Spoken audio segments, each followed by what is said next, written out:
할렐루야. 아버지께서 주시는 말씀 누가복음 11장 24절로 26절 말씀 우리 같이 천천히 합독하도록 합니다. 더러운 귀신이 사람에게서 나갔을 때에 물 없는 곳으로 다니며 쉬기를 구하되 얻지 못하고 이에 이르되 내가 나온 내 집으로 돌아가리라 하고 가서 보니 그 집이 청소되고 수리되었거늘 이에 가서 저보다 더 악한 귀신 7을 데리고 들어가서 거하니 그 사람의 나중 형편이 전보다 더 심하게 되느니라. 아멘. 오늘 말씀 제목을 이렇게 붙였습니다. 율법의 위대함. 지금 여기서 율법에 대해서 오늘 본문 말씀 누가복음 11장 24절로 26절 말씀에서 율법에 대해서 전혀 말하고 있지 않은데 저는 이 제목을 율법의 위대함이라고 지으면서 욥과 귀신 들렸다가 나간 자의 영적 상태를 지금 말씀을 하고 하는 겁니다. 오늘 누가복음 11장 24절에서 26절에서 한 사람이 있어요. 근데 그 사람에게 귀신이 들었어. 그런데 그 귀신이 그 사람에게서 이제 나갔는데 이 사람에게서 나간 귀신이 막 돌아다녀. 자기가 있을 만한 곳을 찾느라고. 근데 있을 만한 곳을 찾으니까 없어. 그러니까 자기가 나온 집을 살짝이 가봐. 자기가 나온 사람에게 살짝이 가봐. 그런데 이 사람에게서 자기가 나온 뒤로 청소가 깨끗이 되어가지고 수리까지 다 해놨어. 그래가지고 너무나 좋아. 그러니까 텅 비어있어. 그러니까 다시 들어가 버렸어. 들어가는데 자기 혼자만 들어간 것이 아니라 이 귀신이 나가서 7 귀신을 데리고 들어가가지고 이 사람이 이제 더 악한 모습이 되어버렸어. 그러면 이 사람이 귀신이 나갔다가 다시 귀신이 들릴 수밖에 없는 이 사람의 영적 상태가 어떤 것인지 또 우리가 욥 얘기 잘 알죠? 이 욥의 모습과 비교를 해서 율법이 얼마나 위대한 법인지 이 시간에 말씀드리고자 하는 겁니다. 우리 지난주에 말씀을 나눴죠. 자, 엘리야 얘기, 요셉 이야기, 그리고 예수님의 이야기를 나눴습니다. 그런데 엘리야와 세례 요한은 무엇을 하기 위해서 온 겁니까? 예수님께서 오실 그 하나님의 약속을 실행하기 위해서 왔는데 그 약속을 실행하는 것이 뭐라는 거요? 믿는 자에게, 하나님을 믿는 자에게, 또다시 말하면 구원주이신 예수님을 영접하고자 갈망하고 있는 자에게 무엇을 하기 위해서 왔어요? 죽음을 주기 위해서. 이 죽음은 율법을 통해서 가르침을 받고 있는 이자가 이 율법 자체가 하나님의 생명 자체로 바꿔버릴 수 있는 기회를 주는 것이 무엇이다? 이 죽음 속에서 기회를 주는 것이다. 이 말씀을 드렸잖아요.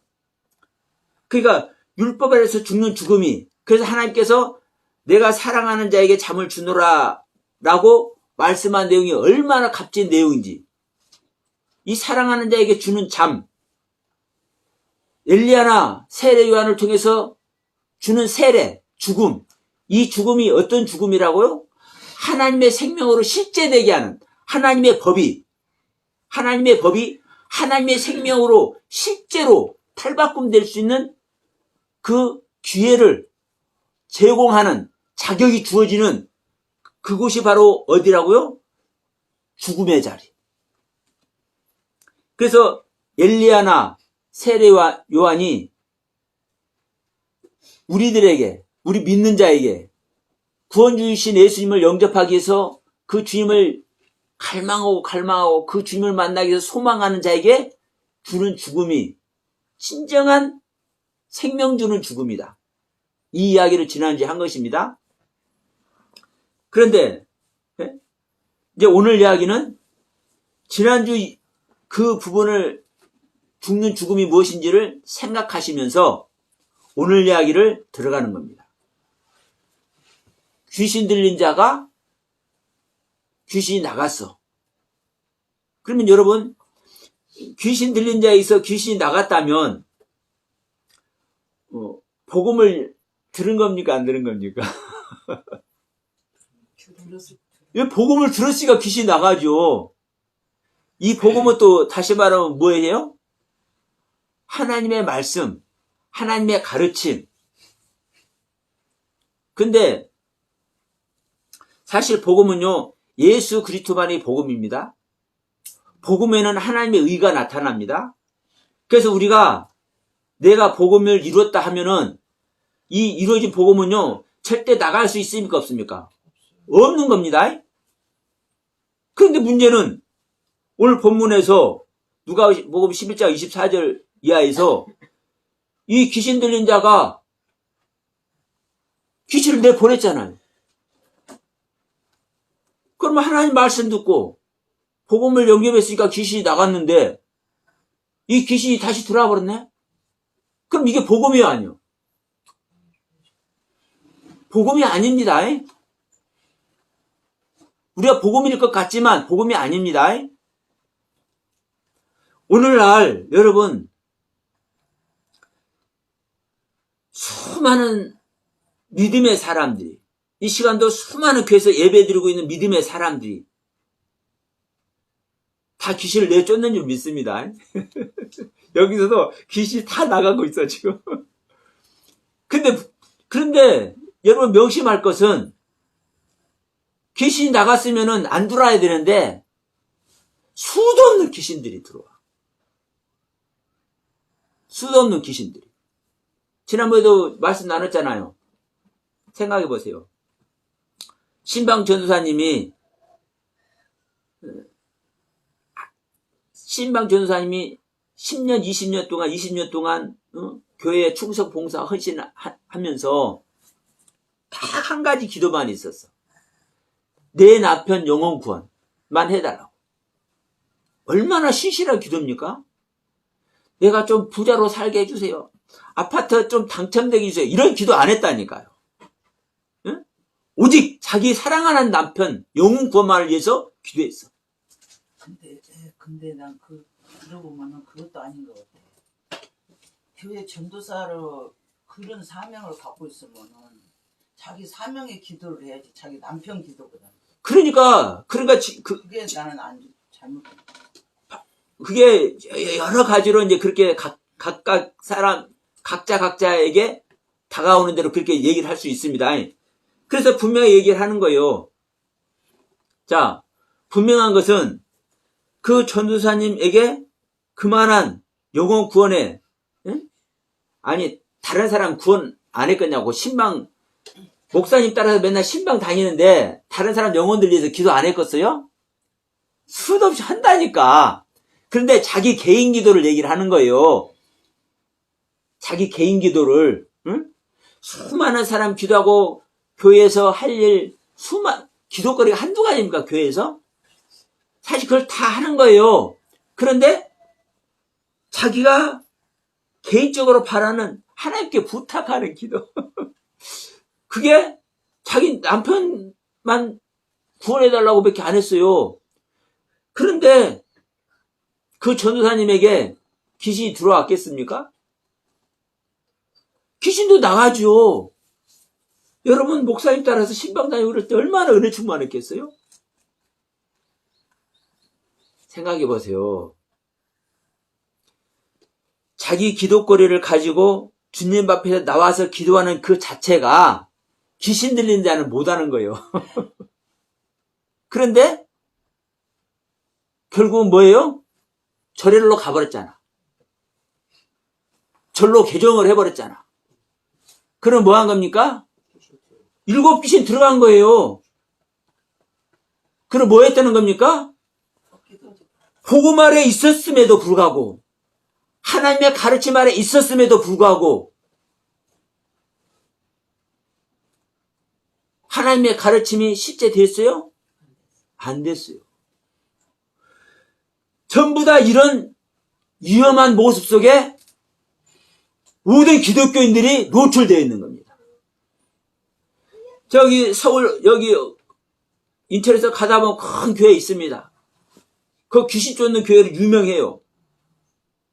근데 기가 막힌 것은 이쪽에서 귀신 쫓았는데 저쪽에서 멀쩡하던 사람이 귀신이 들어와 버렸어. 예배 드리는 중에. 왜 이런 현상이 일어나요? 우리는 귀신을 내어 쫓고 복음을 전하고 예수 피를 전하고 정말 간절히 기도함에도 불구하고 모르는 세계에 있는 겁니다. 어떤 말씀이 어떤 말씀인지 구별되고 분별되는 세계에 있지 않는 겁니다.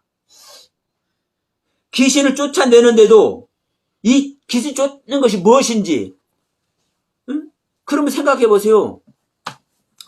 귀신 쫓는 거 중요하죠. 더 중요한 건 뭡니까? 지금 하나님 앞에서 하나님께 무릎 꿇는 자에게 귀신 들어가는 것이 이게 정당한 일입니까? 이거 안 하게 해야 되잖아요. 근데 예배 드리는 도중에 이쪽에서 귀신 나갔는데 이쪽에서 귀신 들어가네? 멀쩡한 성도에게? 왜 이런 일이 있어요? 그러니까 귀신 쫓는 것이 무엇인지, 복음을 주는 것이 무엇인지도 사실 모르는 겁니다. 결론적으로 그렇잖아요. 복음 아래 있는데 어떻게 귀신이 들어가냐고. 이거 하나님을 능멸할 일 아닙니까? 하나님의 말씀이 있는 곳에 어떻게 귀신이 들어가냐 이 말이에요. 하나님 말씀이 있는 곳에. 그런데 이것이 현실의 기독교의 모습이다. 전부 다는 아니지만. 그런데 여러분 꼭 그 교회에서만 그러겠습니까? 아니에요. 아니라고요. 그래서 지금 이 시간에 이 귀신 들렸다가 다시 7귀신이 들어와버린 이 사람 이야기를 하면서 욥의 이야기를 같이 하고자 하는 겁니다. 욥의 이야기를. 생각해 보세요. 욥이 하나님께 어마어마한 축복 아래 있었어.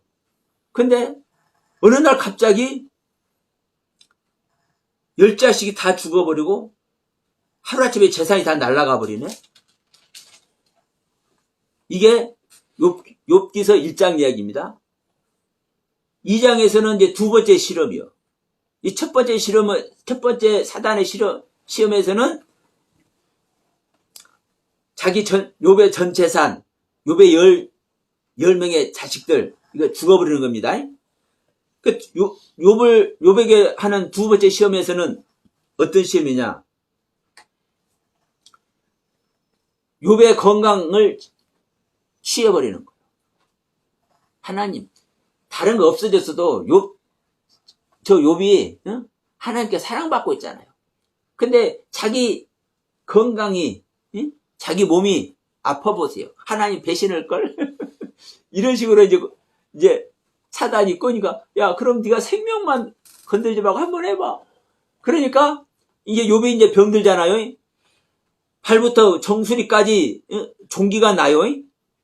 그러니까 이제 이 상태가 되니까 욥의 마누라가 네 하나님을 저주하고 죽어라 하고 도망가 버렸어. 이게 욥의 두 번째 실험이에요. 그런데도 욥은 범죄치 않아요. 그러면 여러분 이 상황이 된 욥은 머리부터 발끝까지, 머리 정수리부터 발끝까지 모두 종기가 나 있는 이 욥의 상태는 복음 아래 있는 거예요? 귀신 아래 있는 거예요?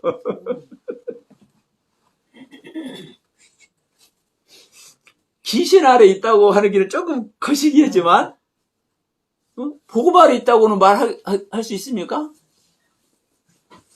아니에요.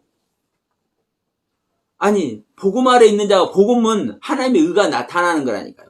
그러면 하나님의 의가 나타나는 것은요, 하나님의 생명 자체라는 거예요. 그러면 하나님의 생명 자체가 머리부터 발끝까지 종기가 나 있는 모습이에요? 아니라고요. 그러니까 자, 동방에서 가장 큰 부자로 하나님께서 축복해 주셨어요. 순전하고 정직한 자고 악에서 떠난 자고 완전한 자고 온전한 자고 이 하나님 앞에 범죄치 않는 이 욥의 모습 이 자체는 선악 중에 무엇입니까? 선이죠, 선. 그가 이 모습 아래만 있기 때문에 이 모습 속에서는 하나님이 인정을 하는 거예요. 야, 너는 악에서 떠난 자야. 너 수많은 사람들 있지? 저들 중에 너는 가장 온전한 자야. 가장 완전한 자야. 순전한 자야. 정직한 자야. 너한테는 내가 악을 찾아볼 수가 없어. 이렇게 하나님께서 인정해 주는 거예요. 근데 야, 너한테 이 부분만 있는 게 아니야. 너한테 이 부분만 있는 게 아니야. 너한테 어떤 것도 있어? 머리부터 발끝까지 종기 나 있는 네 모습도 있어. 근데 자, 이 욥의 이야기를 잠깐 갑니다.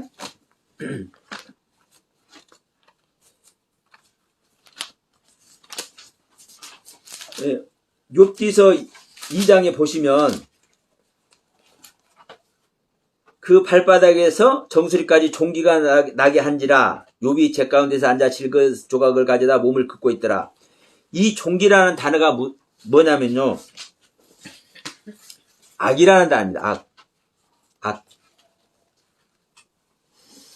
선, 악을 알게 하는 나무 할 때 선과 토부와 악, 라, 선과 악을 알게 하는 나무가 선과 악의 지식의 나무가 선악을 알게 하는 나무입니다. 선은 토부, 하나님의 모습이고 악은 하나님을 떠난 자의 모습이죠. 이 악이 악이란 단어예요. 이 종기라는 단위가 우리 한글로는 야 종기 나서 우리 뾰루지 나잖아요. 우리 몸에 염증이 우리 몸 속에 염증이 있으면 이 피부로 종기가 나. 그게 종기죠. 우리는 그렇게 생각하지만 악이라니까 악, 나쁜 거, 해로운 거. 그러니까 하나님을 떠나 있는 것은 모두가 나쁜 것이 해로운 것이죠.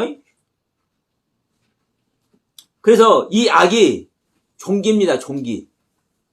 그러면 여러분 보세요. 지금 머리부터 발끝까지 이 종기가 나 있는 악이 있는 이 욥은 하나님의 모습이요? 아니요. 하나님의 모습이 아닙니다. 자, 우리가 낮과 밤을 얘기할 때 첫째 날에 빛이 있으라 하시죠? 그래서 첫째 날에 빛과 어둠을 나누시죠? 낮은 이 빛은 낮이라 칭하시고, 어두움은 밤이라 칭하시죠? 이 하루라는 이 시간 안에 낮과 밤이 같이 있죠. 이게 하루입니다. 우리라는 존재 안에 하나님의 선도 있고 악도 있어요. 선은 하나님의 영역이고 악은 나의 영역이요.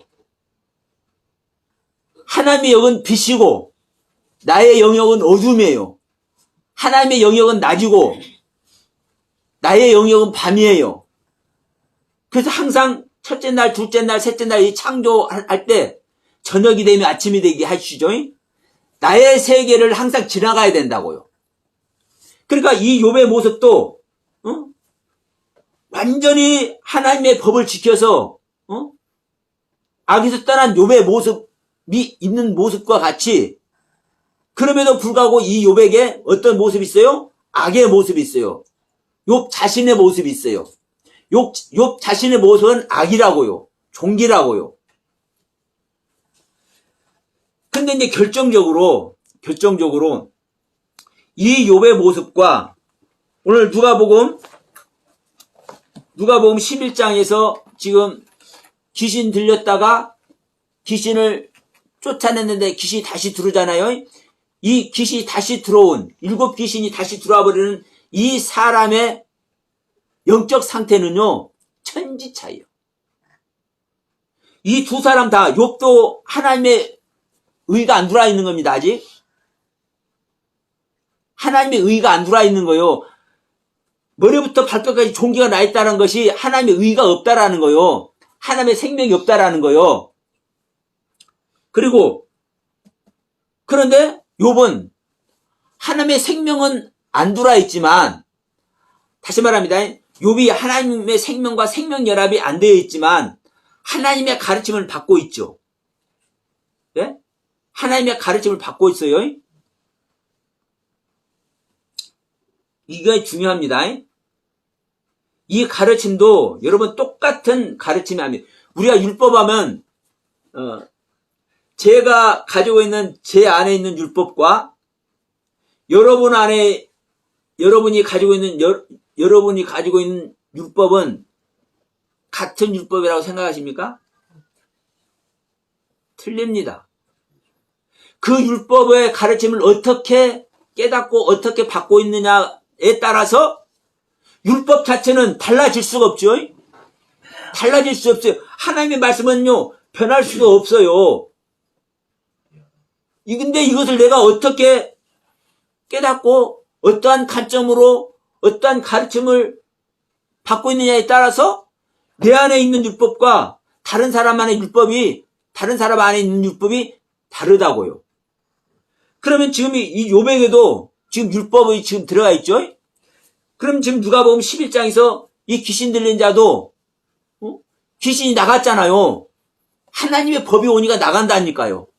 그러면 이 귀신 들린 자에게도 하나님의 법이 왔어요. 자 누가복음 11장 20절 갑니다. 지금 예수님께서 귀신을 쫓아내니까 예수님께서 귀신들을 막 쫓아내니까 이 바리새인들이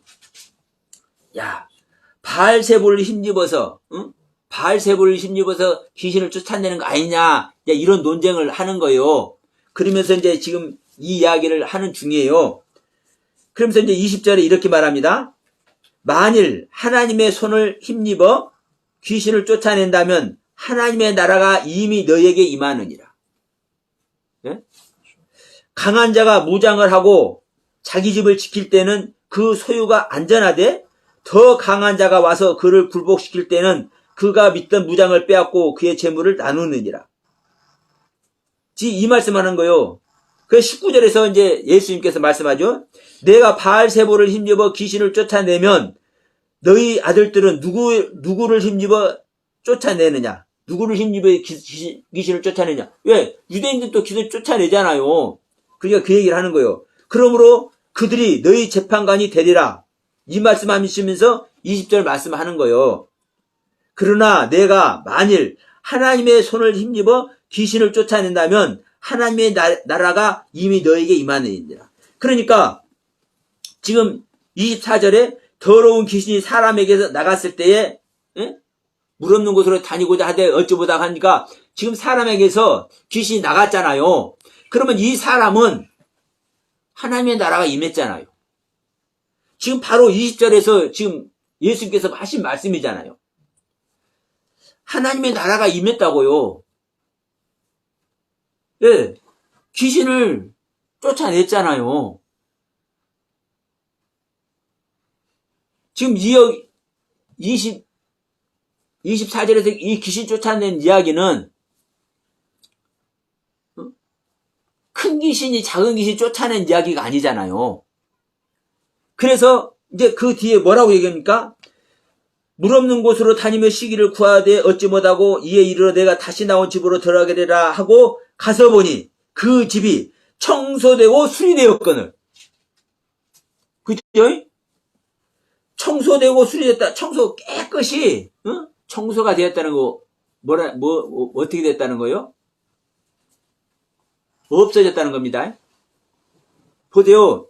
큰 귀신이 작은 귀신을 쫓아냈다면 더 더러운 것이 있어야 되잖아요. 근데 청소가 됐다니까. 없다니까. 귀신이라는 존재 자체가 없다니까. 그러면 귀신이라는 존재 자체가 없으면 이걸 누가 쫓아낸 거요? 하나님의 일이잖아요. 큰 귀신이 작은 귀신 쫓아내는 것이 아니라고. 그리고 청소만 된 것이 아니라 수리까지 됐다고. 수리됐다는 것은요, 꿈이었다라는 거예요. 단장됐다라는 거예요. 그리고 영광을 돌리고 공경하고 있다라는 거예요. 응? 수리됐다는 것은 나의 부족함이 있었는데 그 부족함을 채웠다라는 거죠. 온전히 영광 돌릴 수 있는 존재가 아니었는데 영광 돌리는 상태가 됐다라는 거죠. 하나님을 공경할 수 있는 상태가 아니었는데 공경할 수 있는 상태가 됐다라는 거죠. 이게 수리됐다는 거예요. 이게 꾸며졌다라는 거예요. 단장됐다라는 거예요. 그러니까 있는 것을 말끔히 쓸어버려가지고 이제 없어졌어. 큰 귀신도 작은 귀신도 다 없어졌어. 없어진 상태에서 이제 수리까지 됐어. 말끔히 회복이 됐어. 그러면 이 상태라는 것은 지금 큰 귀신, 작은 귀신을 쫓아낸 것이 아니라 하나님께서 일하셨기 때문에 귀신들을 다 쫓아내고 수리까지 됐다는 거예요. 다시 말하면 말씀이 임하였다는 것이고 20절 말씀과 같이 하나님의 나라가 임했다는 거예요. 근데 그러면 하나님의 나라가 임했는데 예? 단장되어서 공경하고 영광 돌리는 이 모습 상태로 있었는데 어떻게 7 귀신이 들어가냐? 이게 이제 문제잖아요. 이게 문제잖아요. 지금 20절 말씀과 같이 내가 귀신을 쫓아냈다면, 내가 하나님의 능력으로 귀신을 쫓아냈다면 이미 너에게 하나님의 나라가 임한 것이니라. 그러면 지금 이 11장, 누가복음 11장 20절 내용이 24절에서 지금 딱 적용이 되는 거라고요. 25절까지. 왜냐? 귀신도 쫓아냈고 그 귀신이 있던 자리가 말끔히 청소가 돼가지고 영광 돌리는 상태로 수리가 됐어. 회복이 됐어. 그럼 하나님의 말씀과 가르침이 아니고 이거 이렇게 될 수 있습니까? 없죠. 그러니까 하나님 말씀이 함께 하는 거예요. 근데 문제는 이 다음이라고. 여기 어떻게 7 귀신이 다시 들어가냐고. 이게 이해가 안 되잖아요. 근데 이런 걸 따져보지도 않아. 왜? 관심 없으니까. 이 안에 아직 귀신이 있는 자는, 다시 말합니다. 아직 진리 안에 있지 않는 자는 구별하고 분별하고 할 능력이 없기 때문에 이건 따져보지도 않는다니까요. 근데 제가 지금 말씀드리니까 명백하잖아요. 아니 20절 말씀과 같이 24절에서 대비되면 어떻게 수리가 돼가지고 영광 돌릴 수 있는 상태로 돼 있는데 어떻게 7 귀신이 들어갈 수가 있느냐. 이거 말이 안 되잖아요. 근데 들어갔잖아요. 그래서 제가 항상 말씀드리는 거예요. 그 상태에서 왜 그 말씀을 하셨는지 그 의미가 있다.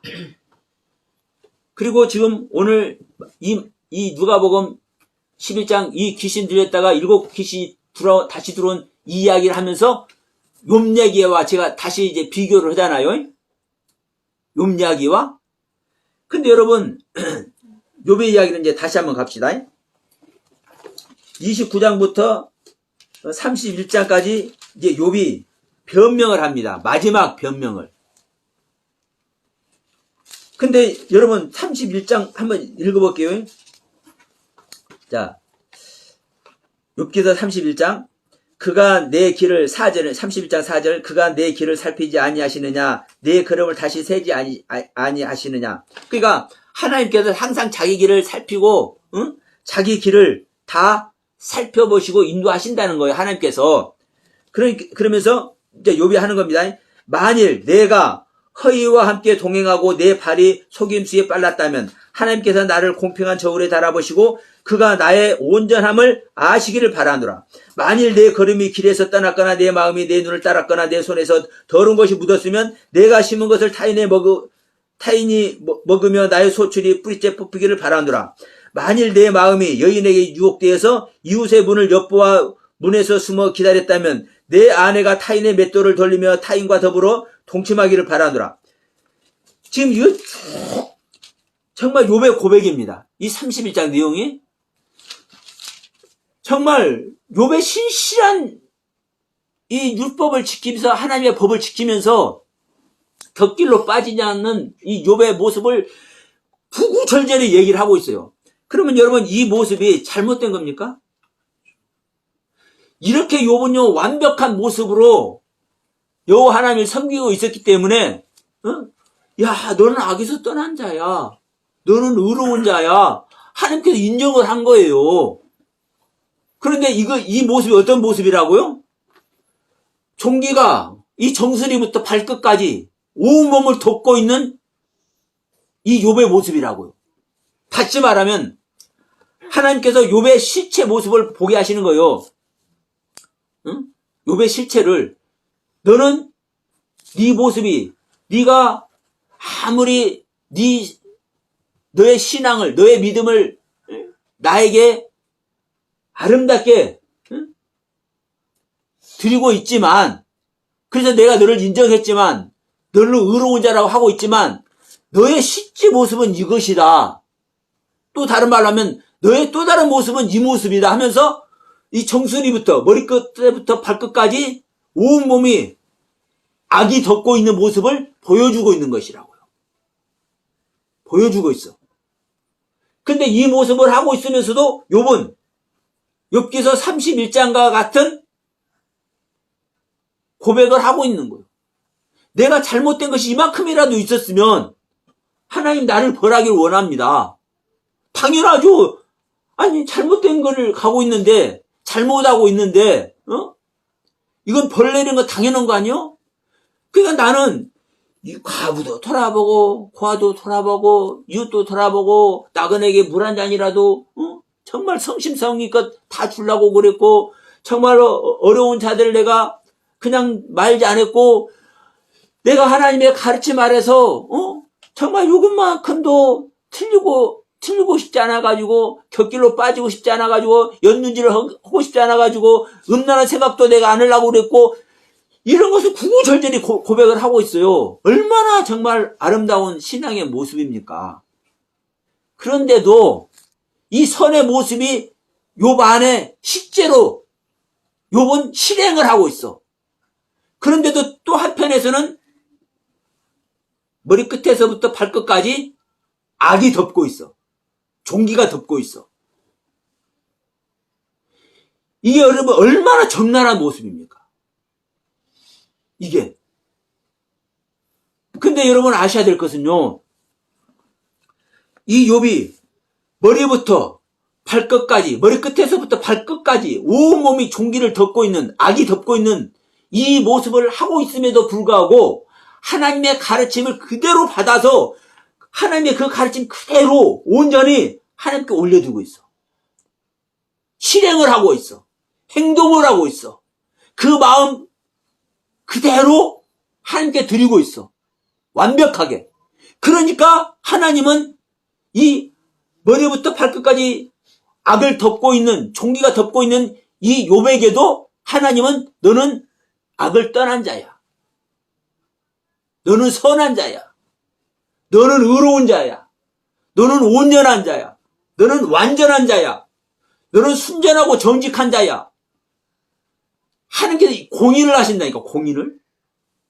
이 욥의 모습이나 이 귀신 들렸다가 이 귀신을 나갔는데 다시 일곱 귀신 들어오는 이 사람의 모습이나 사실 똑같은 모습이라고요. 똑같은 가르침 아래 있어. 그런데 귀신도 쫓아냈어. 귀신을 쫓아낸 모습 아래서는 하나님께 영광 돌리고 있는 모습이고 하나님을 공경하는 모습이고 깨끗이 청소되어 있는 모습이고 수리되어 있는 모습이잖아요. 그럼 이 모습만 보면 선의 모습이라고, 선한 모습. 그런데 여러분, 누구한테는 일곱 귀신이 들어오고 누구한테는 일곱 귀신이 안 들어왔고 완전한 축복을 받게 하고 왜 이런 모습이냐고요. 네? 이런 모습이. 욥은 일곱 귀신이 안 들어왔잖아요. 머리 끝에서부터 발끝까지 종기가 나서 있는 악으로 덮여있는 이 모습을 고스란히 하나님께서 실증으로 보여주셔놨는데도 불구하고 이 욥에게는 일곱 귀신이 안 들어가고 내가 지금까지 이 주님을 귀로만 듣는 주님을 봤는데 이제 내가 눈으로 보나이다 이 고백을 하게 하면서 전의 모습으로 10자식을 다시 얻게 하고 갑절의 물질의 축복으로 영원한 축복의 문을 여시잖아요. 욥에게는. 그런데 이 누가복음 11장에서는 왜 귀신이 나가가지고 깨끗이 총사가 돼가지고 수리가 돼서 하나님께 영광 돌리고 하나님을 공경하고 있는 이자에게 하나님은 왜 이자에게는 왜 7빛이 들어가냐고.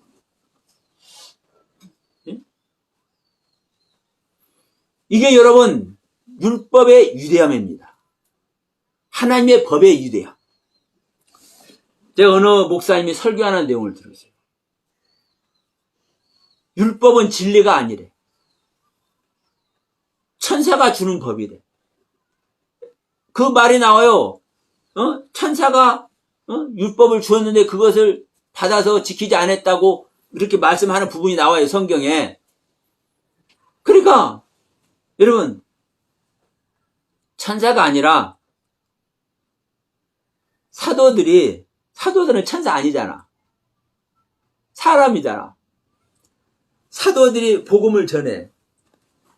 그 사도들이 전한 복음은 진리가 아닙니까?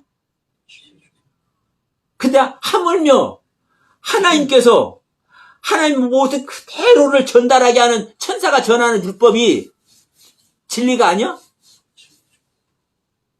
하나님의 말씀이 진리가 아니야? 율법은 하나님의 말씀이 아니야? 오늘날 이렇다고요. 이래. 이것도 생명을 전한다는 목사님이 이런 설교를 한다고. 율법은 진리가 아니라고. 천사가 전하는 거라고. 기가 막힌 용기를 하는 겁니다. 여러분, 그럼 예수님이 율법을 뭐 하려고 왔어요? 율법을 완전하게 하려고 왔잖아요. 비진리가 완전하게 됩니까? 생각해 보세요. 비진리가 완전하게 돼요? 비진리는 완전하게 될 수가 없는 겁니다. 진리만이 완전한 거예요. 하나님께서 율법을 주셨는데 이 율법이 하나님의 율법이 우리들에게 이 율법이 구원을 하게 할 수가 없어. 이런 말이 나오다 보니까 율법으로는 구원할 수가 없잖아. 그러니까 비진리야. 이런 논리 속에 들어가요. 그런데 이 율법도 깨끗하고 정직하고 선하다. 아니 예수님께서 그랬잖아요. 선한 선생이 하니까 왜 나한테 선하다가 하냐. 선한 분은 아버지만 선하다. 이런 말씀 하잖아요. 그런데 성경에서 율법이 선하다고 그래. 그럼 율법이 뭐라는 거요? 아버지 말씀이니까 선하다 하잖아요. 그러면 아버지 말씀이 진리가 아니요? 그러니까 여러분 하나님의 법이 뭔지 진리가 뭔지도 사실 구별 못하는 거예요. 구별 못하기 때문에 생명을 전한다고 하면서 이런 소리를 하는 겁니다. 욥에게는요 하나님의 율법이 그대로 변질되지 않고 그대로 가르침을 주고 있기 때문에 이 욥은 진정한 생명 얻는 일 속으로 들어간 거예요. 그리고 이 율법을 하나님의 법을 변개시키지 않고 왜곡시키지 않고 그 가르침 그대로를 욥이 실행하고 있기 때문에 행하고 있기 때문에 이 욥에게 진짜 하나님의 생명 주려고 이 욥에게 고통을 허락한 거거든요. 네 현재 모습을 네 자신의 모습을 다시 한번 봐 이렇게 알려준 거거든요. 왜 자기 자신의 모습을 못 보면 자기가 가지고 있는 은혜 받은 이것을 내놓을 수밖에 없잖아요. 오늘날 우리 교회 다니는 사람도 그러잖아요. 이건 이제 부정적으로 말하는 거 아닙니다. 우리가 은혜 받고 영적 체험한 이것이 얼마나 귀합니까? 내가 나를 내세우기 위해서가 아니라 정말로 마음으로라도 내가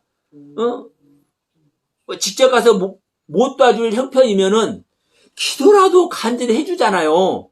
그러면 그런 마음을 갖고 있는 우리들의 모습이 얼마나 귀한 겁니까? 정말 귀한 겁니다.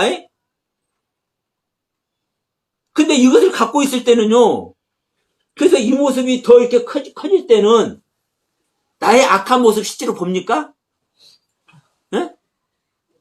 나의 진짜 악한 모습 안 봐요. 못 봐요. 그리고 내 악한 모습이 안 나타나. 생각해 보세요. 하나님의 말씀 앞에 온전히 붙들려 있는 사람이 악한 모습 나타납니까? 안 나타난다니까요. 욥에게 악한 모습이 없잖아요. 욥에게 악한 모습이 없다니까요. 그런데도 불구하고 하나님은 욥의 머리끝에서부터 발끝까지 이 악으로 덮여있는, 종기로 덮여있는 이 모습 자체가 너의 실제 모습이란 것을 보여주시는 거예요. 욥에게 악한 모습, 우리 일반적으로 볼 때 욥에게서는 악한 모습이 안 나타난다니까요.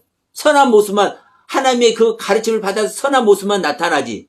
율법을 행하고 있기 때문에 바울과 같이 율법에 흠이 없는 모습으로 지금 욥은 하나님의 말씀을 실제로 행하고 있기 때문에 악의 모습이 안 나타난다니까요.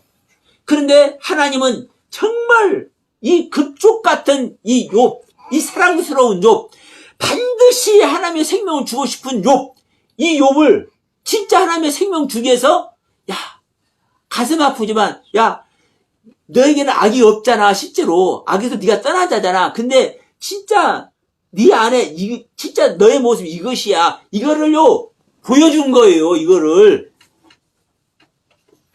그러면서 이것을 보여주어서 욥의 세 친구를 동원해서 엘리후까지 동원해서 이제 논쟁을 하게 하는 겁니다. 그러면 마지막에 하나님께서 뭐라는 거요? 이제 엘리후가 욥에게 질책한 후에 하나님께서 다시 세밀하게 설명을 하잖아요. 야, 욥아, 너의 모습 한번 봐라 하면서 쫙 설명을 해주잖아요. 이 설명을 딱 들었을 때 욥이 자기가 아무리 선한 모습이고 하나님께 인정받는 모습이지만 나의 실제 모습은 이런 모습이구나. 하나님의 말씀도 내가 아직 구별할 수 없는 상태구나. 이것을 깨달아 버리잖아요. 그래서 하나님을 내가 지금 귀로 소문으로만 듣고 내 믿음을 하나님께 드렸는데 이제는 내가 주님을 내가 눈으로 봅니다. 주님을 눈으로 봅니다. 이 고백을 하고서 다시 회복을 해서 진정한 영원한 축복의 길로 들어서잖아요. 욥은. 그러니까 여러분 이 율법의 유대함이 여기가 있는 겁니다. 문제는 뭐냐면 이 율법의 가르침을 우리들이 왜곡하고 있고 잘못 알고 있는 것이 이게 문제인 거예요. 그러니까 어떤 목사님은 이러잖아요. 이 성경 때문에 죄를 짓는데. 네? 이 성경 때문에 수험도 이단들 나오잖아요. 그러니까 이 성경 말씀을 그냥 보는 것이 아니라 이 성경 속의 것을 덜쳐봐야 된대.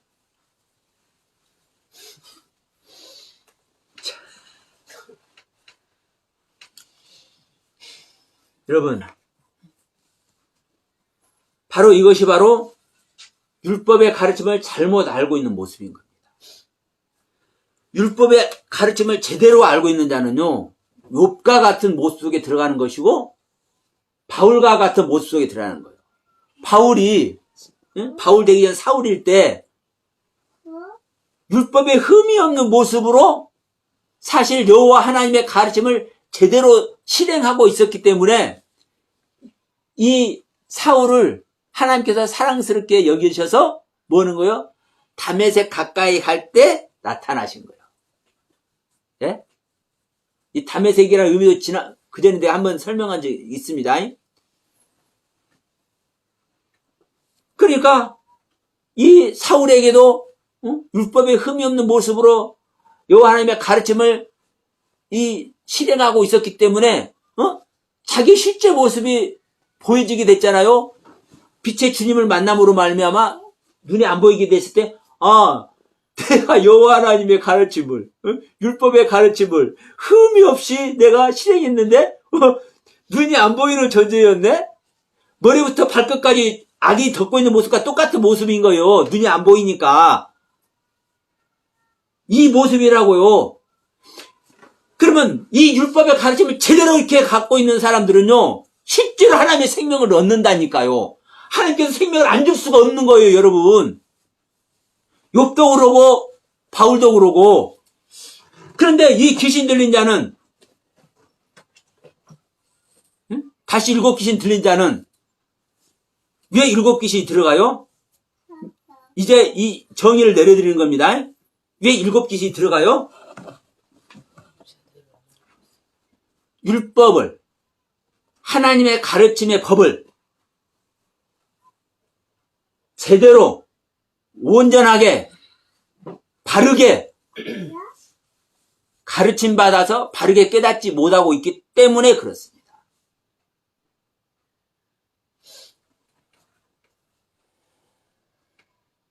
조금 전에도 말씀드렸죠. 이 성경 봐서는 복음을 얻을 수 없다. 하나님의 생명을 얻을 수 없다. 이렇게 말하는 사람들이 있어요. 첫 것은 패한다고, 율법은 패한다고. 뭐 율법 패하는 얘기도 나오죠. 근데 예수님이 율법 완성하러 왔다 그러잖아요. 그러면 율법 패한다고 말하는 사람들은 율법은 구원받는 것이 아니라 율법은 뭐 하는 거다? 죄나 드러나게 하는 이런 종류밖에 안 돼. 이렇게 계속 말하고 있는 사람들 율법을 제대로 아는 거예요? 안 하는 거예요?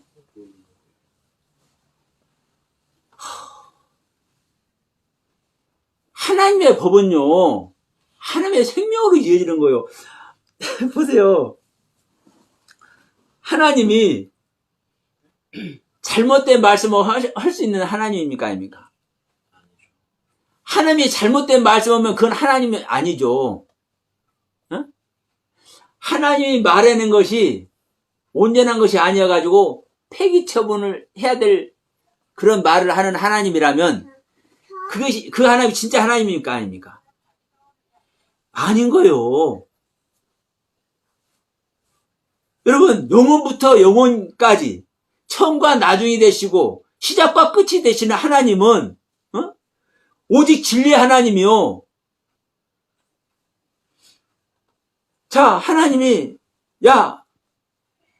여러분 보세요. 질투를 하는 하나님, 예? 노하시는 하나님. 하나님이 노하시잖아요. 질투하시잖아요. 나는 질투의 하나님이야.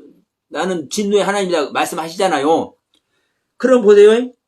진노하는 하나님, 시기하는 하나님, 질투하는 하나님이 여러분 진짜 하나님입니까? 아닙니까?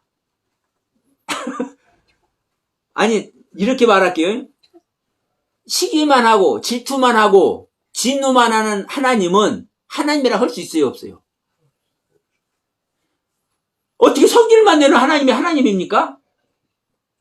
근데 우리 하나님은 성질 내는 하나님, 질투를 하는 하나님, 시기하는 하나님인데도 불구하고 사랑의 하나님이라니까요.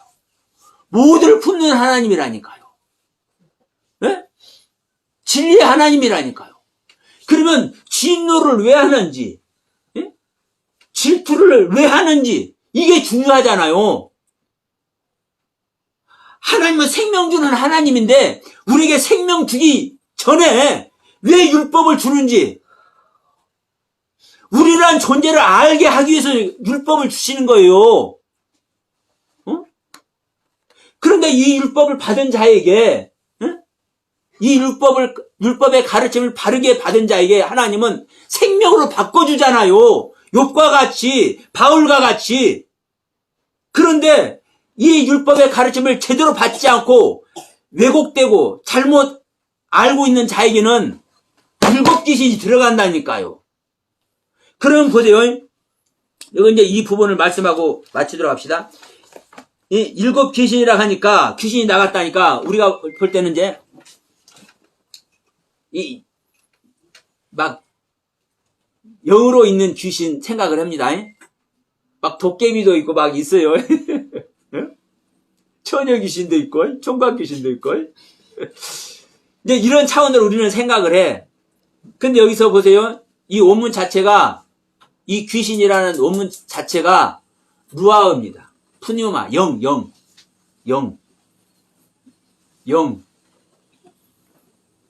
성경에는요, 악한 영이라는 그 의미를 가지고 있는 귀신이라는 단어가 따로 있습니다. 이 신약 성경에. 근데 그 단어가 아니라 영이라고요. 푸뉴마, 루아으. 이 루아으 영은 성령일 때 루아으 씁니다. 예? 사람의 영도 왜 영을 하나님의 영역에 있는 영을 이 루아으 푸뉴마를 써요. 그러면 지금 이 상태가 어떤 상태이냐면요. 보세요. 우리가 내 말이 영이고 생명이라 하죠. 그러면 꼭 주님의 말이 주님의 영이고 생명이듯이 이 서영화 목사의 말은 서영화 목사의 영이요. 여러분 각자의 말은 여러분 각자의 영이요. 예? 여러분 각자의 생명의 영이라고요. 그러면 여기서 귀신이 나갔다는 것은요. 제가 이렇게 말씀드려 볼게요. 내가 지금까지 잘못 알고 있는 내용들이 있어. 성경을 제가 여러분께 한번 물어볼게요. 아담과 하하가, 우리 서본사님한테 물어볼게요. 아담과 하하가, 범죄를 했잖아요. 선악과를 먹고 범죄를 했잖아요. 그러니까 하나님께서 이제 저주를 해. 아담에게는 너는 근본된 토지를 갈 텐데, 너는 그 근본된 토지를 갈 때 가시와 엉겅퀴밖에 안 나올 거야. 이런 저주를 해. 그리고 하와한테는 너는 남편을 사랑하고 자식을 낳을 건데 너희가 그 자식 낳을 때 무슨 고통을 선물로 준다고 그랬어요? 예? 네. 처 안에서는 잉태 고통이라는데 이쪽에서는 해산의 고통이라고 했어. 네. 왜? 왜냐면 얘기 나올 때 해산할 때 얼마나 고통이 커요? 그러니까 성경에는 이건 원문도 아니고 우리 한글로도 잉태 고통이라고 써 있어. 근데 잉태 고통 이해가 안 돼. 아니, 애기 뵐 때, 응? 애기 뵐 때 어떻게 고통이 있냐고. 그러니까 어떤 사람은, 아이고, 여자가 첫 경험을 할 때 얼마나 고통이 있는데 이런 소리를 해. 그러면 첫 경험할 때라고 그랬습니까? 잉태할 때라고 그랬지? 그러면 첫 경험할 때는 잉태랑 고통이 있다고 합시다. 그러면 두 번째 애기, 세 번째 애기 낳을 때는요? 두 번째 애기 뵐 때, 세 번째 애기 뵐 때 고통이 있어요? 기쁨과 희열만 있잖아요. 아니, 기쁨과 희열만 있잖아요. 사랑하는 남편과 사랑하는 아내가 거시기할 때 얼마나 기쁘고 희열이 있어? 그러니까 그 잉태라는 것은요, 고통이 없는 거예요. 근데 성경은 고통이 있다고 했다고요. 그게 이해가 안 되니까 유명한 목사님들도 여기 TV 나와서 설교하면서도 해산의 고통이라고 얘기를 해. 그럼 이렇게 알고 있는 것이 잘못 알고 있는 거야. 이런 알고 있는 것이 그 사람의 영적 상태야. 그런데 이제 이 서영화 목사하고 얘기하다 보니까 저만이 아닙니다. 이걸 또 바르게 알고 있는 목사님들하고 이제 말씀을 나누다 보니까 내가 잉태고통인데 해산이라고 어떻게 알고 있네? 이거 잘못 알고 있었네? 이걸 버리는 거예요. 이걸 버리는 게 뭐예요? 귀신이 나간 거예요. 내가 잘못 알고 있었구나, 지금까지. 내가 성경을 잘못 알고 있었구나. 자, 율법도 보세요. 율법도 그냥 폐하는 게 아닙니다. 유익하고 무익해서 폐한다라는, 히브리서 7장 15절인가 18절인가 여기서 말하는 그 율법 폐하는 얘기는 그냥 무익해서 폐하는 게 아닙니다. 율법 폐하는데 왜 폐해요? 기노마이 하기 위해서. 생명으로 탄생시키기 위해서 폐하는 거예요. 그러니까 율법 자체가 폐해지는 것이 아니라 바꿔지는 걸 얘기를 하는 거란 말입니다. 율법의 가르침의 상태, 죄를 드러나게 하는 그 상태를 중단하고 생명으로 바꿔진다는 얘기를 그렇게 표현한 거예요. 유익하고 무익해서 율법을 폐한다고 그렇게 표현을 한 거예요. 근데 이런 부분을 잘못 알고 있었던 부분을 내가 잘못 알고 있었네. 진짜 율법은 완전하게 되는 거네. 폐해지는 것이 아니라 율법 자체가 생명으로 바꿔지는 거네. 이것을 이제 받아들이는 사람은 뭐 하는 거예요? 자기 안에 잘못된 영을 내보내는 거예요. 근데 그러면 이제 이 부분도 이해를 하겠어. 근데 이제 7귀신 데리고 7영을 데리고 들어온다는 건 뭐냐? 지금 누가복음 11장에서 귀신은 영입니다. 영. 누아의 영. 그러면 7영을 데리고 들어온다는 것은 뭐냐? 여러분, 자, 우리 목사님들이나 일반 성도들이나 할 것 없이 말씀이 채워지지 않아서 말씀에 갈망하는 사람들은 세미나 많이 다니잖아요. 말씀 세미나, 영성 세미나.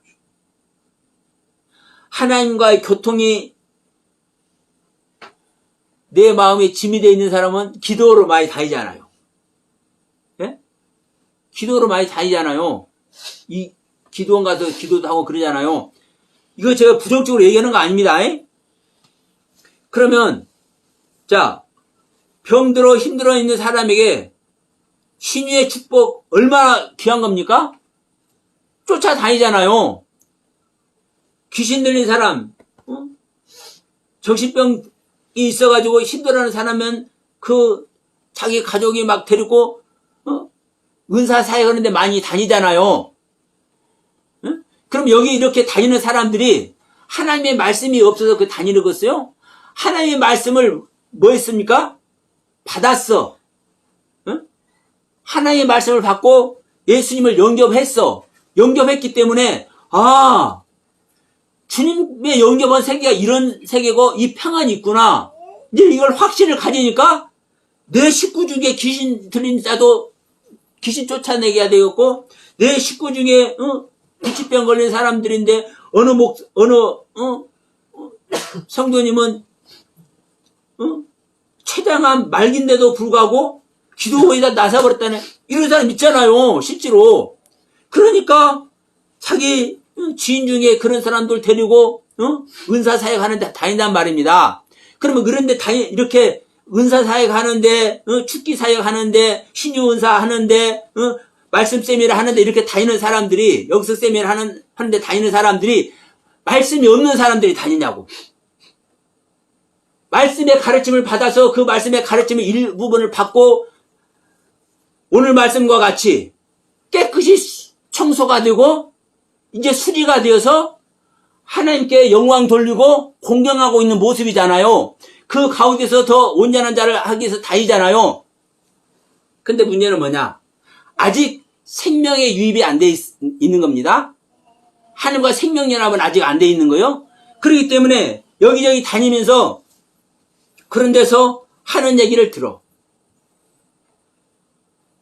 자, 병든 사람은 불치병 걸린 사람은 그 불치병에서 해방되어 보세요. 제가 아는 집사님 한 분도 술을 얼마나 먹어버렸는지, 응? 막 복수도 이만큼 사갖고 이제 병원에서 나가라고 그랬어. 못 고친다고. 근데 그분 누나가 저 대전 쪽에서, 대전 그 아래쪽에서 기도원을 하고 있었어요. 기도원을. 그러니까 야, 아무개야, 네 모습 아는데 여기 기도원 와서 기도라 하다가 가. 어? 그래서 알았슈 그러고 그 충청도 분이니까 알았슈 그러고 갔어요. 그런데 거기서 기도하다가 나서 그런데 그리고 이 양반이 직접 하나님의 가르침을 들어요. 그러니까 막 하나님의 가르침을 들으니까 목사님들한테 질문을 해. 근데 목사님들 대답을 못해. 그런데 이제 속내 와가지고 세미나 와가지고 말씀을 듣고는 자기가 하나님께 들으신 말씀을 하거든. 그러니까 와, 이게 진짜였구나. 그런 분이 계셔. 근데 그런 분은요, 또 어디 잡히냐? 자기에게 들려오는 대로, 그것이 또 다 진리가 돼버려. 근데 일부러 하나님의 음성이 들려주는 것도 분명히 있는데, 자기 생각대로 알고 있는 것도 있어. 그럼 아직 생명연합이 안 된 사람은요, 그게 분별이 안 된단 말입니다. 그게 분별이 안 되는 거요. 하나님의 영이 들어와서, 내 안에서 그 하나님의 영이 성장해야만, 실제로 분별이 되는 거요. 근데 그 하나님의 강권적인 역사로, 그러한 은혜를 입고, 뭐 귀신이 쫓겨났다든지, 불치병을 나섰다든지, 이런 분들에게는요, 그 세계에서 그 은사 사역하는데 돌아다니면서 듣는 얘기가 진리가 돼버리는 거예요. 그러니까 이 사람들에게는요, 이 생명의 말씀을 집어넣어줘도, 내가 경험을 했는데, 내가 경험을 했는데. 그래가지고, 자기만의 확신, 자기만의 믿음, 자기만의 말씀의 세계에 들어가 버려. 이게 뭐예요? 이게 7 귀신 들어오는 거예요, 이게. 이게 7 명이 들어오는 거라고요. 7 명이. 그러니까 처음보다 낮은 형편이 처음에는요, 내가 아는 것이 없기 때문에 아는 것을 얘기를 해주면 듣잖아요. 그러니까 은사 집회다, 말씀 세미나다, 영성 세미나 이렇게 하는데 다니면서 듣는다니까. 근데 그런데 다니면서 들은 것이 자기에게 튼튼한 성이 돼버리면 진짜 생명 주는 말씀 가도 문을 안 열어. 성문을 안 열어. 이 사람이 처음에는 자기 것이 없기 때문에, 성도 없기 때문에 그냥 시골에 가면 옛날에 그 삽장문 열었잖아요. 쌀입대문. 이 대문도 철문이 아니요. 옛날 시골은 대문 자체도 없었잖아요. 그러니까 마음 편히 문을 열어. 말씀을 편히 받아들여. 근데 자기 것이 어느 정도 이렇게 갖춰지잖아요. 그럼 안 연다니까요. 그래서 목사님들에게 복음 전하기가 사실 더 힘들어요. 진짜 힘들어. 왜? 자기의 세계를 갖고 있기 때문에. 이게 뭐예요? 이게 7 명이 들어간 것이라고요. 7 명이. 여러분, 안타깝게 제가 오늘 이렇게 말씀을 전하지만 정말 이런 부분들이 새겨질 때마다 정말 가슴이요 미어져요. 귀신의 모습을 귀신의 모습으로 보고 이 말씀을 왜 했는지, 왜 했는지. 하나님의 음성이 여러분 귀에 들려주길 소원합니다.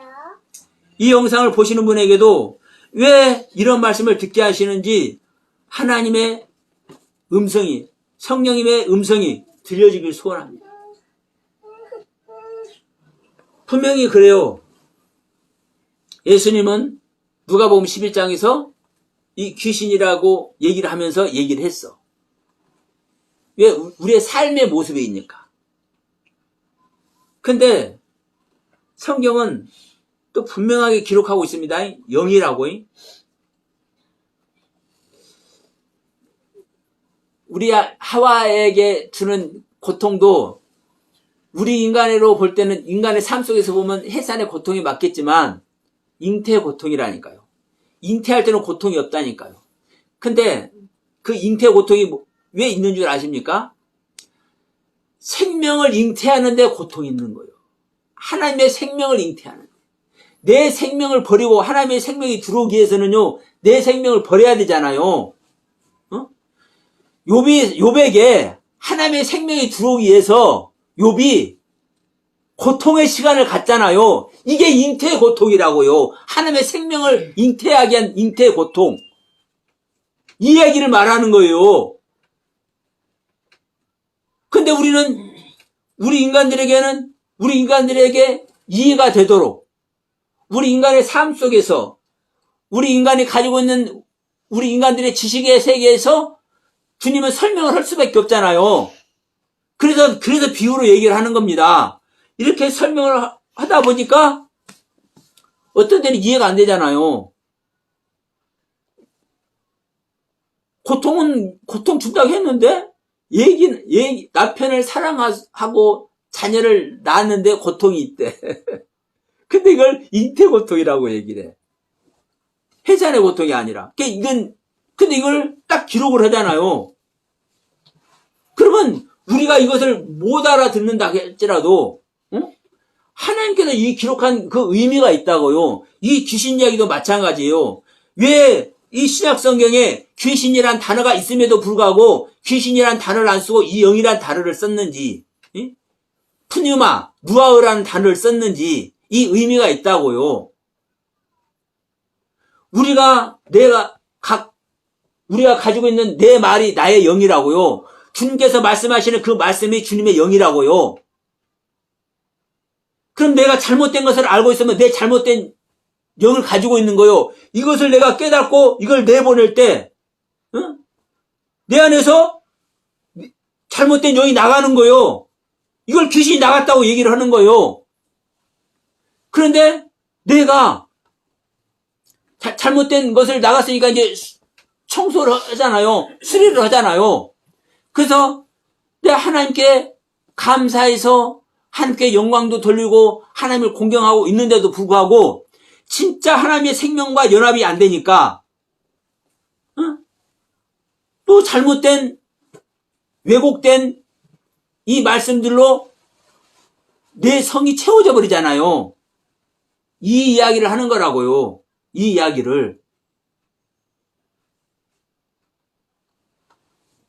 자,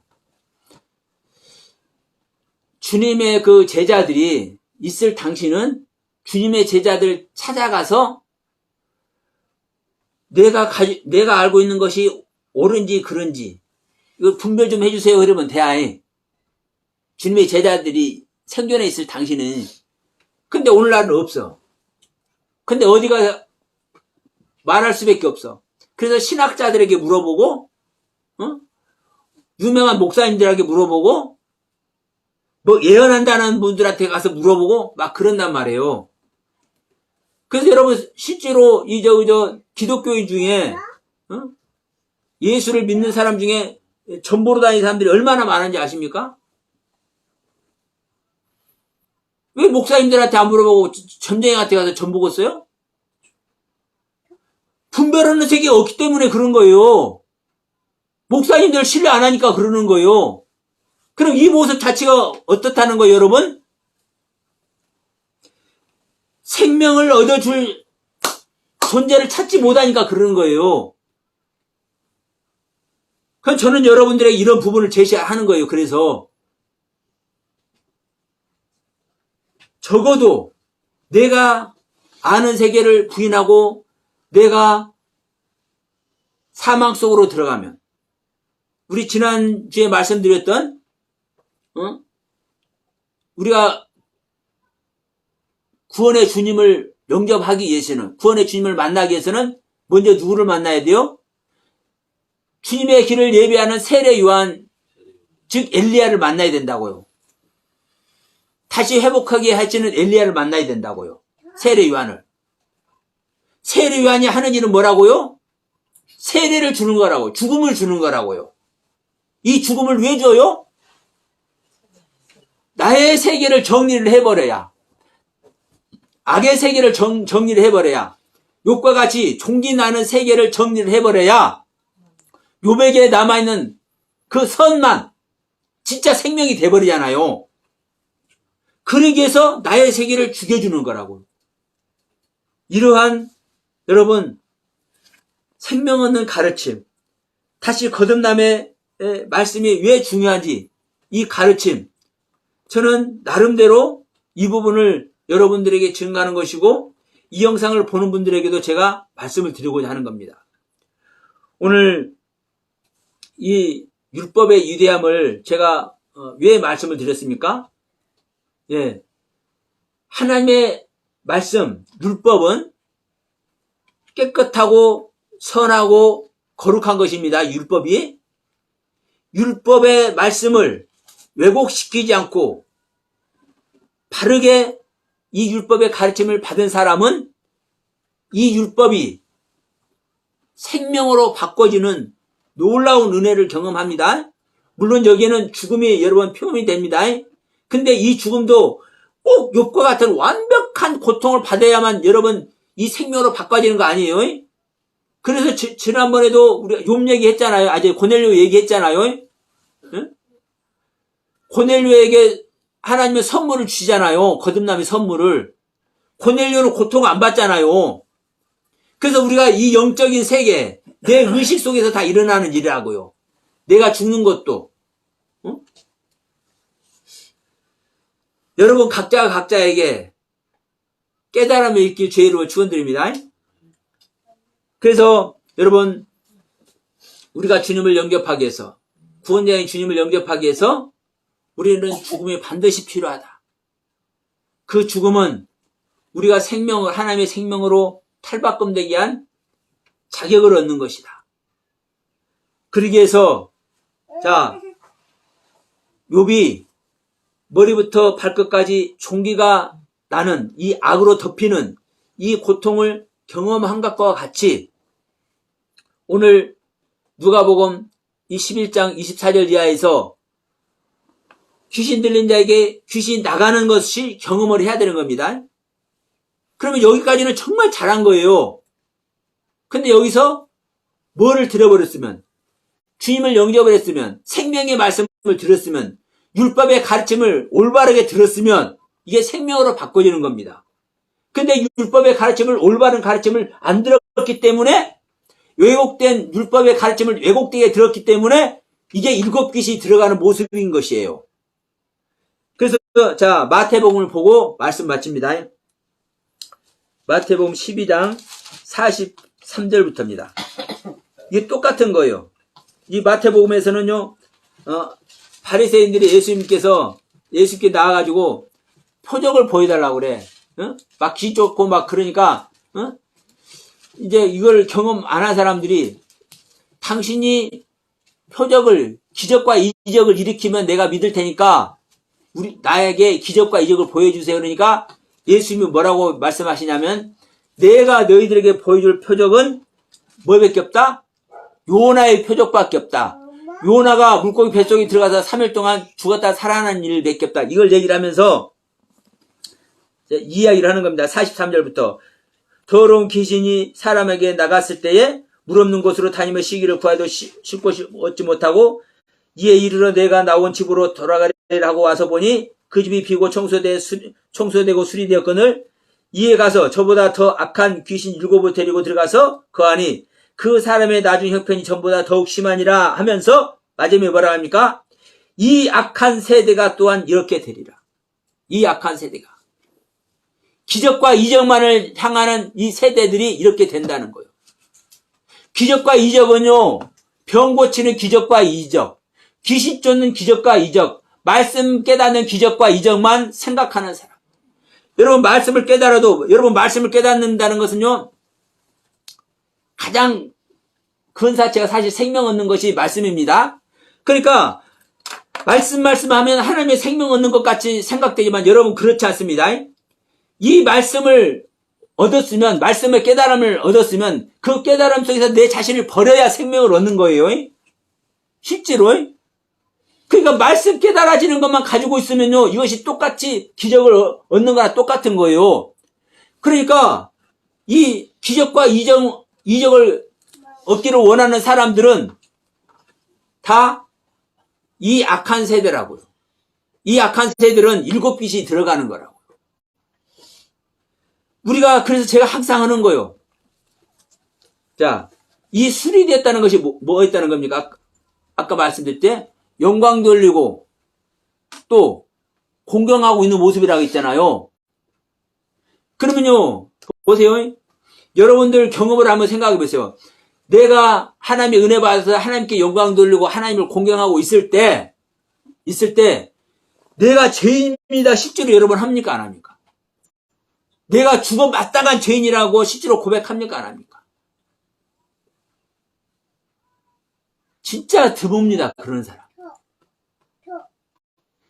하나님께 기쁨과 은혜와 감사해서 하나님께 영광 돌리고 하나님을 공경하고 이웃 사람들 도와주고 교회 가서 헌신 봉사하고 이런 사람들이 나는 진짜 죽어 마땅할 존재구나. 이 가슴 치면서 통보를 하면서 이런 사람들이 있냐고요. 그러면 자기가 죽음 속에 들어가야 하나님의 생명을 얻는데 귀신을 쫓아내니까 자기 안에 기쁨과 감사만 있잖아요. 하나님께 영광 돌리고 하나님을 공경하고 있잖아요. 이 상태에 있는 사람들이 악한 세대라고요. 이 사람들이 더 잘못된 말씀을, 온전하지 않는 말씀을, 그냥 말씀이라고 하면 다 듣는다니까. 여러분, 말씀 찾아러 다니는 사람들을 보세요. 요즘 인터넷만 치면 수도 없는 말씀 쏟아져. 아까도 말했잖아요. 율법이 진리가 아니래. 기가 막히게. 그런데 이 생명의 말씀이 어떤 말씀인지를 쭉 하면서 그 말씀을 하더라고요. 차아무개 목사님이요. 차아무개 목사님. 그러면 생명이 무엇인지를 기가 막히게 말씀하면서 뒤에 가서 율법이 진리가 아니라는 소리를 쫙 넣더라고. 그러면 이 생명을 말할 때 와, 생명을 갈망하는 사람들 그 말씀을 듣잖아요. 그러면서 뭐가 들어가는 거야? 율법이 저 목사님 말씀한 거 들으면 율법이 진리가 아니네? 이거 심어져 버리잖아요. 이런 것이 심어지면 뭐예요, 이게? 더 악한 일곱 영을 받는 거라고요. 더 악한 잘못된 말씀을 받는 거라고요. 이게 악한 세대라고요. 이것이 말씀만 깨달아지고 귀신만 쫓아내고 병든 자만 낫고 이러한 모습 안에 있는 것 똑같다고요. 은사 집회나 따라다니고 축기 귀신이나 따라다니고 이런 사람 똑같은 모습이라고요. 진짜 복음 아래 있는 사람은, 진짜 율법의 가르침을 받는 사람은, 율법 자체가 뭐 하는 겁니까? 죽음을 주는 거잖아요. 죽음. 율법의 마지막 선지자가 세례 요한이잖아요. 엘리야잖아요. 엘리야는 율법을 이루니까 죽음을 보지 않고 하늘로 올라갔잖아요. 이 엘리야가 죽음이 뭔지를, 또 다른 말로 하면은 죽음을 보지 않고 하늘로 올라가는 것이 무엇인지를 알려주기 위해서 오는 거잖아요. 이 엘리야가 세례 요한이잖아요. 이 세례 요한의 가르침을 받은 사람은 예수를 만나버리잖아요. 죽음을 통해서 생명을 만나버리잖아요. 그러니까 율법에 제대로 된 가르침을 받는 사람은 자기 자신을 죽는데 하나님의 영광 돌리고 이 모습이 아니라 죽는다니까. 하나님께 영광 돌리고 하나님을 공경하는 이 모습이 죽어져야 되는 거구나. 그 속에서 죽음 속에서 다시 뭐 하는 거요? 내가 영광 돌리는 것이 아니라 진짜 영광인 분이 내 안에서 생명으로 탄생해버리는 거예요. 응? 그러니까 지난번 다시 한번 이 말씀 다시 한번 하고 마칠게요. 사울이, 베드로 되기 전에 사울이 내가 이스라엘 족속이요, 히브리인 중에 히브리인이요, 베냐민 지파요, 난지 8일 만에 할례 받은 자요, 죽었다는 겁니다. 할례가 세례입니다. 율법으로는 내가 흠이 없는 자요. 그러면 이 안에 있는 사람이 하나님께 영광 돌립니까? 안 돌립니까? 하나님을 공경합니까? 안 합니까? 하지요? 이게 예수 그리스도를 아는데 해를 끼친다 하잖아요. 해로 여긴다 하잖아요. 그러니까 이 가르침 아래 있는 사람은 베드로도 그렇게 말을 하는 겁니다. 바울도 내가 이스라엘 족속이요, 내가 베냐민 지파요, 히브리인 중에 히브리인요, 난지 8일 만에 내가 죽음, 할례를 경험한 자요. 그래서 내가 율법으로는 내가 흠이 없는 이 가르침 아래 있고 내가 이걸 행하는 자인데도 불구하고 이 모습이 사망의 모습인 것을 아는 자는 사망 속으로 들어가는 거예요. 그때 하나님의 생명을 얻는다고요. 이 깨달음의 은혜 세계가 이 영상을 보시는 분과 이 자리에 함께하는 모든 여러분들 안에 실제되어지기를 간절히 소망하면서 오늘 말씀 마치도록 하겠습니다.